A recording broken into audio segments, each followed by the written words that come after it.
आज संपत्ती देण्यात आलं की कडू महाराजांची समाधी. मात्र बच्चूकडूंचं म्हणणं आहे, जेव्हा उद्धव ठाकरे राष्ट्रवादी एकत्र गेली तेव्हा कोणता घोडा काय म्हटले ते म्हणणं की जेव्हा राष्ट्रवादी असेल तेव्हा एखादी भांडणं सगळी कधी कोणाचं काय बोलत नाही, पण आम्ही कुठे म्हणतो की त्यांच्या विलिनीकरणासंदर्भात आम्ही एक सत्यस्थिती मांडली आणि राष्ट्रवादीचं कोणते विलिनीकरण झालं नाही, महाविकास आघाडीचं झालं नाही. बहुतेक ते आता दुसऱ्या पक्षात गेल्यामुळे त्यांची भूमिका बदलली असते. हा विषय आजच्या चर्चेचा नाहीये. बोला. अशोक खराब प्रकरणामध्ये रुपाली चाकण यांचा भाई प्रतिभा चाकण यांना ईडीचा समन्स पाठवण्यात आलेला आहे. ते कोणा जायचं ते मी काय बोलतो, काय वेगळा प्रश्न असेल. ज्या प्रकारे गोंधळ झाला मुंबई पुणे एक्सप्रेस हायवे मध्ये मिसिंग लिंक, या मिसिंग लिंकच्या दरम्यान जी काही ट्रॅफिक जाम झाली त्याच्यानंतर मुख्यमंत्र्यांनी काल सुप्रिया सुळेंची माफी मागितली. बघा, सुप्रिया सुळेंची माफी मागितली त्या खासदार आहेत. हजारो लोक रस्त्यावरती अडकले. त्याच्यामध्ये मुख्यमंत्र्यांचा दोष आहे का? नाही.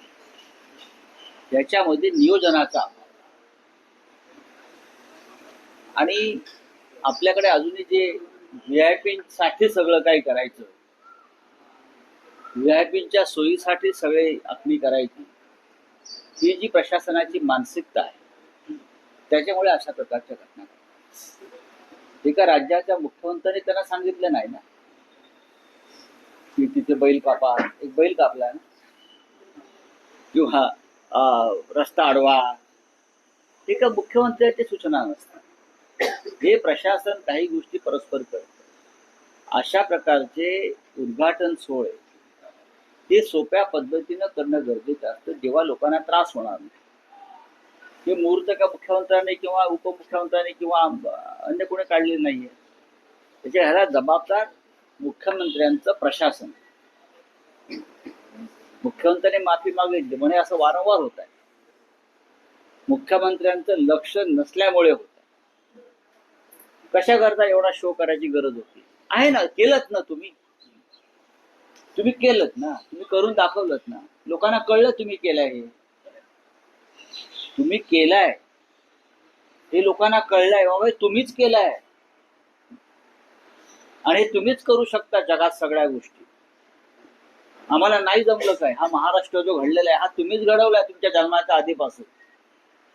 हे सगळं जे आहे, जायकवाडी असेल, हे मुंबईचे त्या काळातले 56 पूल असतील, झोपडपट्टी पुनर्वसन योजना बाळासाहेबांनी केली ती, किंवा अन्य रस्ते, मुंबई एक्सप्रेस हायवे, फ्रीवे, हे सगळं जे तुम्हाला दिसतंय सगळं हे तुम्हीच केलंय. कालच्या सगळ्या पत्रकार परिषदेमध्ये एकनाथ शिंदे असं म्हणाले की उद्धव ठाकरे मुख्यमंत्री असताना हे काम थांबलं होतं. ते म्हणत होते work from home, stay home, आणि आमचं सरकार आलं त्याच्यानंतर. एकनाथ शिंदे काय बोलतात त्याच्यावर जाऊ नका.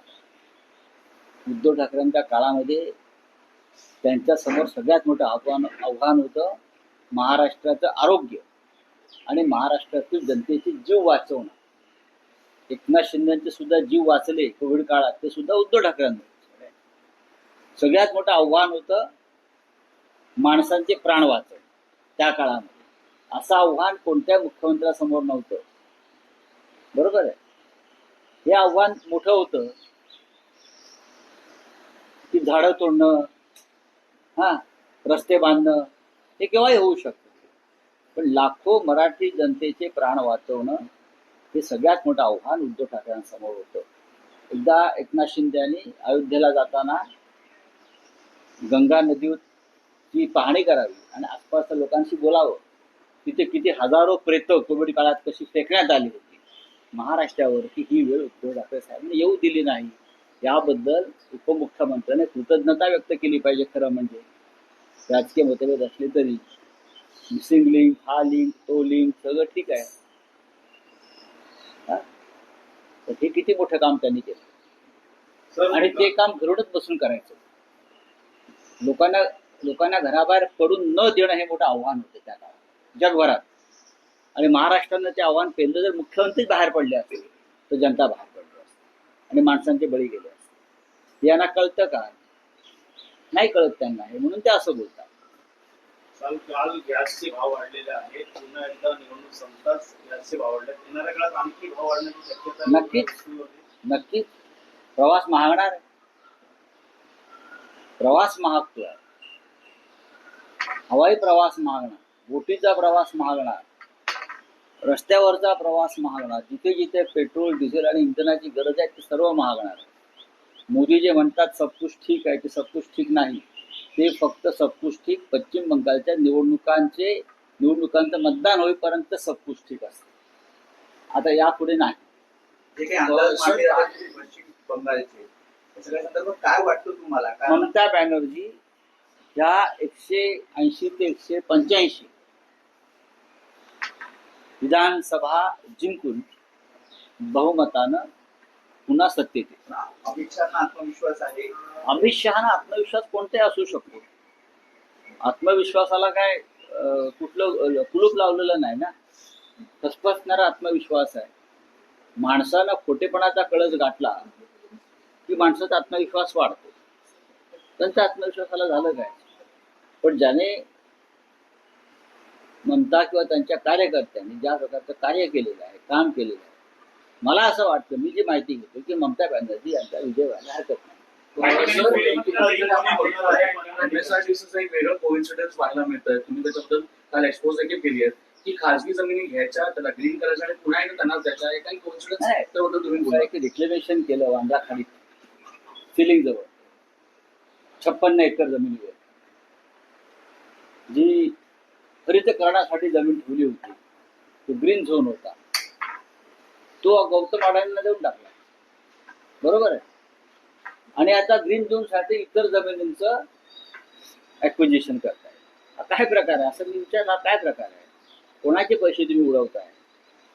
जी जमीन होती आमची ती तुम्ही गौतम अडाणीला दिली आणि मग आता तुम्हाला नियमानुसार जो ग्रीन झोन तिथे करायचा आहे त्यासाठी तुम्ही इतर जमीन ऍक्वायर करताय. हा नालायकपणा आहे. सर, एकंदर काल पाहिलं गेलं की काल जे महाराष्ट्र दिन होता, ज्या हुतात्मा चौकावर सगळे जाऊन इकडे अभिवादन करतात, तिकडे सजवलं देखील जास्त गेलं होतं. याबद्दलचा प्रश्न मनसे अध्यक्ष राज ठाकरेंनी उपस्थित केला.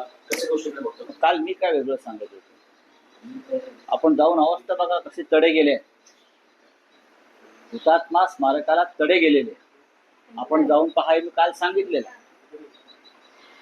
महाराष्ट्र दिनाविषयी आस्था असायला पाहिजे ना. तुम्ही त्या मिसिंग लिंकला गेलात, हो, त्या सी लिंक मिसिंग लिंक हे सगळं ठीक आहे, पण ज्या 106 हुतात्म्यांनी हा महाराष्ट्र निर्माण केला त्यांचं स्मरण करण्याचा कालचा दिवस होता.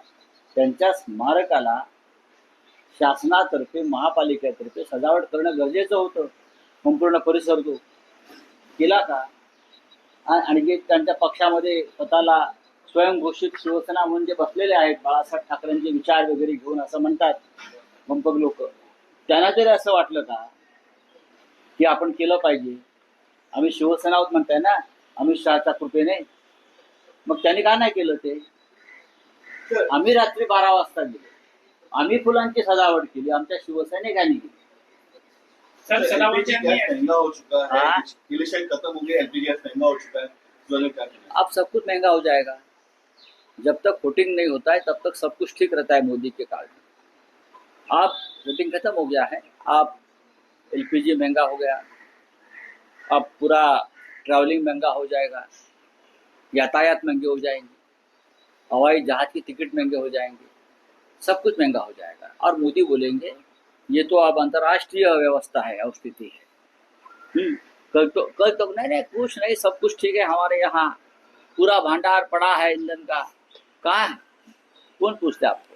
सर, सर, पश्चिम बंगाल में 15 पोलिंग स्टेशंस पर जो है रीपोलिंग होने वाली है ईवीएम की गड़बड़ी को लेकर. ईवीएम की गड़बड़ी देश में हर जगह हो रही. महाराष्ट्र में हो गई, आसाम में हो गई, लेकिन पश्चिम बंगाल में तृणमूल कांग्रेस के कार्यकर्ता जागरूक है, इसलिए रीपोलिंग हो रहा है. जिस तरह से ममता बनर्जी और उनकी पार्टी चुनाव आयोग के भ्रष्ट कारोबार के साथ संघर्ष कर रही, तो उनको रीपोलिंग करनी पड़ी. चलो तो missing link sir, missing link को लेकर जिस आम नागरिकों को दिक्कत है, सांसद सुप्रिया ताई भी जो है उस ट्रैफिक में फंस गई. देखिए, एक सांसद फंस गई थी, ये ठीक है, लेकिन हजारों लाखों लोग वहां फंस गए थे. 5-5, 6-6 घंटा, 7-7 घंटा. ये जो शो ऑफ कर रहे हैं हमारे सरकार के लोग, हाँ, उसकी वजह से हो गए. हमारी सीएम को दोष नहीं दूंगा, लेकिन उनका प्रशासन जो चमचेगिरी में बिजी है पूरी तरह से, ये चमचेगिरी है। क्या आप करो ना, सादगी से करो ऐसे प्रोग्राम। लोगों को मालूम है आपने किया है, हमने कहा किया, हमने किया है, आपने किया है भाई सब कुछ। देश के स्वतंत्रता संग्राम में आप नहीं थे, फिर भी आपकी वजह से देश को स्वतंत्रता मिल गई है। महाराष्ट्र की किसी लड़ाई में आप नहीं थे, फिर भी हम कहेंगे बाबा आप थे, हैं, आपके लोग मारे गए, हमारे लोग नहीं मारे गए 106, आपके लोग थे जनसंघ वाले। अरे ये नौटंकी बंद करो। आप कहीं नहीं थे देश के और महाराष्ट्र के संग्राम में, फिर भी आप श्रेय लीजिए, लेकिन लोगों को इतनी यातनाएं मत दीजिए, इतना मैं कहूँगा। सर, इलाहाबाद हाईकोर्ट ने रोड पर नमाज पढ़ने की पीएलए को खारिज कर दिया है। क्या कहना चाहिए? ठीक है, ग्रीन जोन पे आपने कहा था कि अदानी को दिया जाए, क्या मामला है? देखिए जो सीलिंग है वहाँ की 56 एकड़ जमीन जो है, जो ग्रीन जोन के लिए रिजर्व की थी, वो गौतम अडानी को दे दी। और अब ग्रीन जोन तो करना चाहिए नियमों के अनुसार, तो लोगों की जमीन एक्वायर करने का काम चल रहा है। जो हमारी जमीन थी वो गौतम अडानी जी को दे दी, ये कौन सा व्यवहार है? और अब 56 एकड़ जमीन लोगों के आसपास के लोगों से पकड़कर अब वह ग्रीन जोन बनाए। जो हमारी जमीन थी सरकार की, वो अडानी को दी। क्या चल